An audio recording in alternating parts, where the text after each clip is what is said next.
नमस्कार यहाँहरू सम्पूर्णलाई अनि र जतिजना हाम्रो युट्युब च्यानललाई हेरेर बस्नुभएको छ यहाँहरू सम्पूर्णलाई म हाम्रो युट्युब च्यानलमा यहाँलाई स्वागत गर्दछु र पहिलोचोटि जोडिनु भएको छ भनेदेखि प्लिज लाइक सेयर सब्सक्राइब गरिकन हामीलाई माया गर्नुहोला। र आज मैले सानो एउटा गुन्यु चोलोको कन्टेन्टलाई लिएर आएको छु यहाँहरूको माझमा। र अनि आजको गुन्यु चोलो पेन्सिल्भेनियाको च्याम्बर बक्समा भएको थियो। उहाँहरू पेन्सिल्भेनियाको च्याम्बर बक्समा बस्नुहुन्छ। हाम्रो एकदमै प्यारी नानी आर्यनाको गुन्यु चोलो रहेको थियो।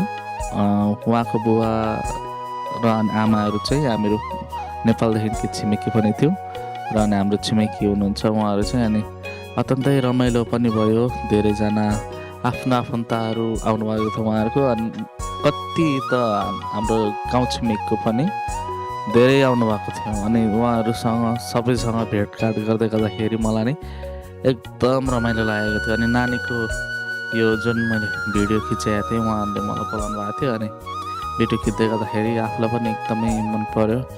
अनि नानी पनि फेरि त्यस्तै है, जे भने पनि मान्ने, नानी यसो गर है भन्दा होस् उसो गर भन्दा होस्। अनि एकदमै मलाई रमाइलो पनि लाग्यो। अनि भिडियो खिच्ने एउटा मौका पनि पाएँ। र अनि यहाँहरूलाई यस्तै कन्टेन्टहरू मनपर्छ भनेदेखि प्लिज सब्सक्राइब गरिकन लाइक सेयर गरिकन अझै धेरै सपोर्ट गर्नुहोला। अनि यस्तै यस्तै अझै राम्रो कन्टेन्टहरू यहाँहरू माझमा लिएर आउनेछु। अनि साँच्चै नै हाम्रो जति पनि हाम्रो छिमेकीहरू हुनुहुन्थ्यो यहाँहरू सम्पूर्णलाई भेट्दै गर्दाखेरि मलाई पनि अत्यन्तै खुसी लाग्यो। मलाई चाहिँ मेन चाहिँ यो गुन्यु चोलो हुँदैछ भनेर चाहिँ मलाई मेरो साथी मङ्गलले भनेको थियो। उसले मलाई इन्भाइट गराएको थियो। त्यस पछाडि फ्यामिलीहरूले पनि गर्नुभयो। अनि हाम्रो म र मेरो छोरा भएर हाम्रो गयौँ। अनि हामीले डिजे पनि लिएर गएको थियौँ। अनि भिडियो र अनि फोटोको लागि क्यामेराहरू पनि हामीहरू लिएर गएको थियौँ। र अनि एकदमै राम्रो असल रहेको थियो।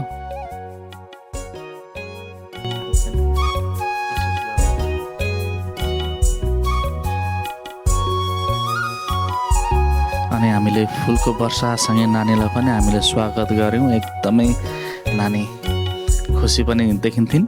र अनि बाबुआमाहरू अनि हाम्रो जति पनि छरछिमेकीहरू हुनुहुन्थ्यो सबैजनाको मुहारमा बेग्लै खुसीको चमक पनि आएको थियो। अनि साँच्चै नै नानी त झन् कुरै नगरौँ, उसको त झन् खुसीको त सीमै थिएन। आफ्नो आफन्त बाजेबोजूहरू पनि धेरै आउनुभएको थियो। अनि हाम्रो कतिजना क्याम्पको मान्छेहरू हुनुहुन्थ्यो, पुरानो छरछिमेकीहरू, उहाँहरूसँग भेटघाट नभएको पनि निकै लामो समय भएको थियो। अनि उहाँहरूसँग भेटघाटहरू गर्ने मौका पनि पाएँ। अनि भेटघाट हुँदै गर्दाखेरि मलाई नि एकदमै रमाइलो लाग्यो, खुसी लाग्यो। अनि कतिजनाले त मलाई त चिन्नु पनि भएन, अनि कतिजनाले चिन्नु पनि भयो। उहाँहरूसँग बातचितहरू गर्ने मौका पाएँ। अनि लामो समय भएको थियो। हामी नेपालमा हुँदाखेरि के भन्थ्यो भने अमेरिका पुगेपछि प्रायः जस्तो मान्छेहरूसँग भेटघाटहरू हुँदैन, भेटघाटहरू हुन गाह्रो पर्छ। साँच्चै नै यो पनि वास्तविक कुरा नै रहेछ, हो रहेछ नै। हाम्रो कतिपल्ट चाहेर नि भेटघाट गर्न अलिकति साह्रै पर्छ, किनभने यहाँनिर कामको व्यस्तताहरू त्यस्तै छ। अनि दुई चार पैसाहरू बनाउन सकिएन भनेदेखि अमेरिकामा बातमा एकदमै गाह्रो पनि छ। अनि सबैजना कामको दौडधुपमा हुँदै गर्दाखेरि शनिबार र आइतबार 2 दिन विकेन्ड समय मिल्छ। त्यो समयमा पनि हामीले कतिपल्ट हामीले भेटघाट गर्न पाइँदैन। फ्यामिलीदेखि बाहेक अरू छरछिमेकीहरू मेरो त्यहाँ छ यता त्यता छ भने जान मिल्दैन नेपालमा जस्तो चाहिँ। किनभने वहाँनिर चाहिँ भनेको अब हामीहरू ओरतिर परतिर बसिरहेको मान्छे यसो भेटघाट गर्दै गर्दाखेरि पनि खुसी नै बेग्लै नै थियो वहाँनिरको। अनि फल्ना आइज यता त्यता भनेर हामीहरू हिँड्न पाउँथ्यौँ, हिँड्थ्यौँ पनि। तर यहाँ भनेको चाहिँ त्यस्तो बिल्कुलै छैन। आफ्नो जिम्मेवारी छ अनि आफ्नो सबैको दुःखहरू छ। अनि सबैको आफ्नो दौडधुपहरू हुन्छ बिहान उठेदेखिको बेलुकासम्मकै। अनि कसैले त नाइटको कामहरू पनि गरेर आफ्नो परिवारलाई हेर्नुपर्ने हुन्छ।